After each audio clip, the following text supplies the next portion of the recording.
Mohon teksnya dibagikan ke Dewan Juri. Sudah ada Pak. Tuk tik tak tik tuk tik tak tik tuk. Assalamualaikum warahmatullahi wabarakatuh.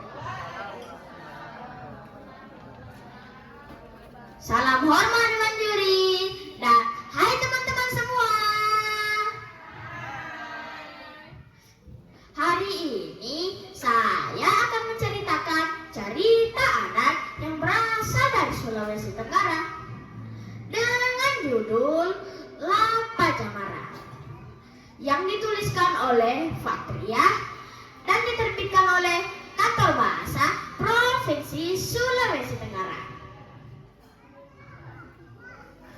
Alkisah seorang anak dan ayahnya hidup di kebun yang jauh dari perkampungan warga. Mereka hidup dengan bertani dan berburu hewan di hutan.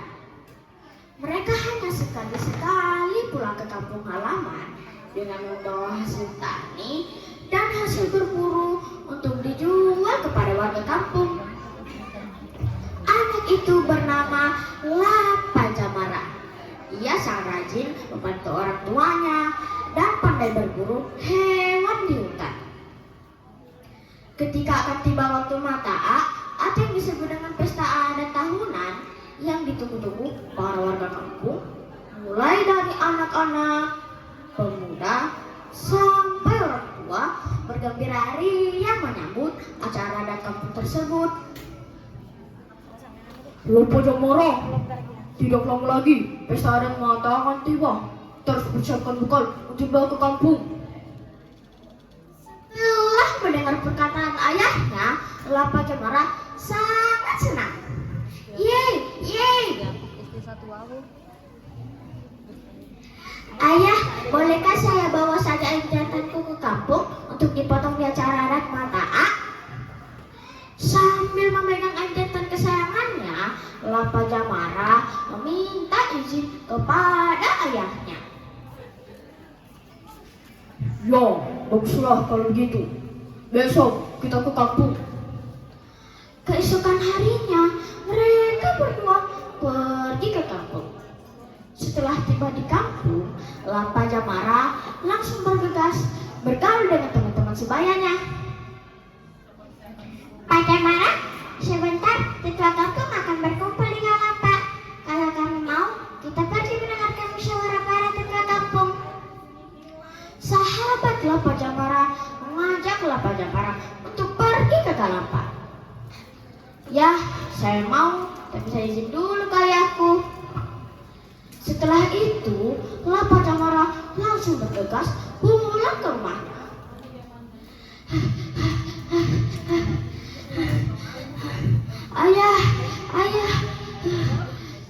Ayah, kalau diizinkan, saya mau pergi berkumpul di Galapa sekarang.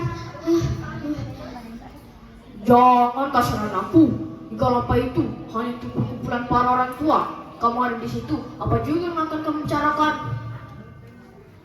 Saya hanya ingin pergi mendengarkan musyawarah para ketua kampung, ayah.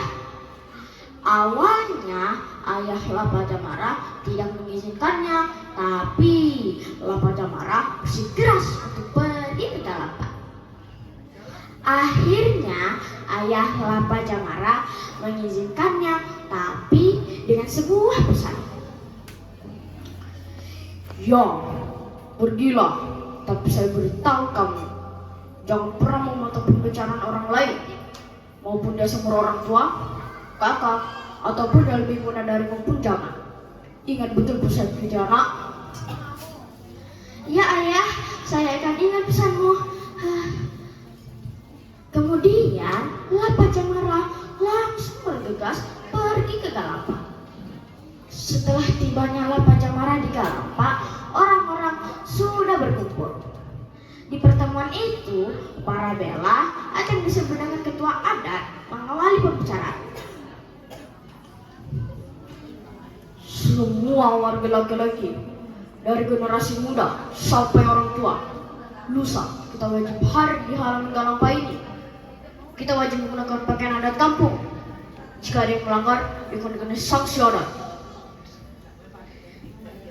Semua yang hadir di halaman Galampa menyetujui apa yang dikatakan oleh para bela tadi. Kemudian orang-orang sudah mulai membahas mengenai pesta adat itu. Ada yang mengusulkan hari puncak acara pesta dari siang sampai malam hari.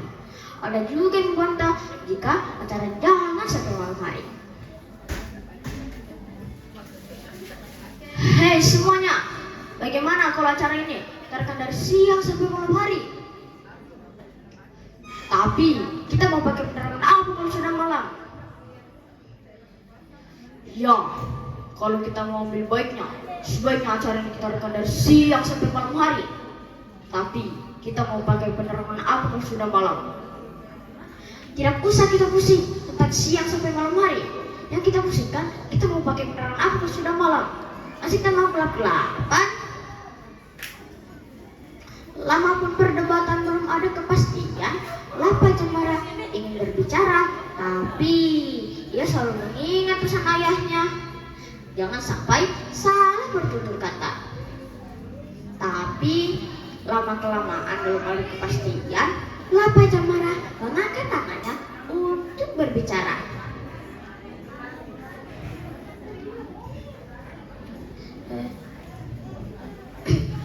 Maaf semuanya, para orang tuaku, kakak-kakakku, kalau diizinkan saya mau berbicara, tapi maafkan saya jika salah bertutur kata. Jadi begini, kalau soal penerangan saya tidak risaukan itu, soalnya saya menemukan kayu di hutan yang disebut dengan kayu damar. Getah kayu itu bisa dibakar untuk jadi penerangannya kita. Lapa Jamara berbicara sangat pelan dan hati-hati karena ia selalu mengingat pesan ayahnya. Jangan sampai salah bertutur kata.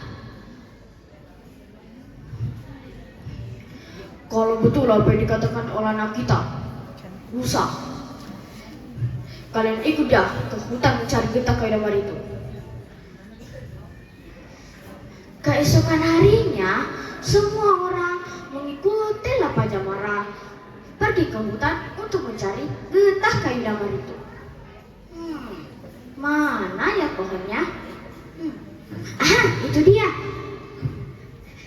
Hei semuanya, di sini. Kemudian getah kayu damar itu dibawa pulang ke halaman Galampa. Setelah itu, orang-orang berbondong-bondong datang untuk membuat lampu penerangan. Semua orang bekerja sama membuat lampu penerangan. Getah kayu damar itu dimasukkan ke kulit jagung tua, dan di sekeliling kulit jagung itu diikat menggunakan benang putih. Dan di bawah kulit jagung itu ditusukkan kayu kecil agak panjang. Dan jadilah penerangan mereka.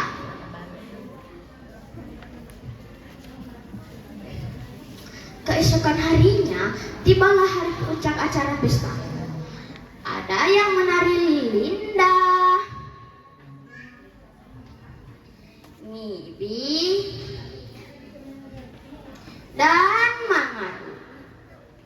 Ada juga yang memukul gendang, dung, dung, dung, dari siang sampai malam hari.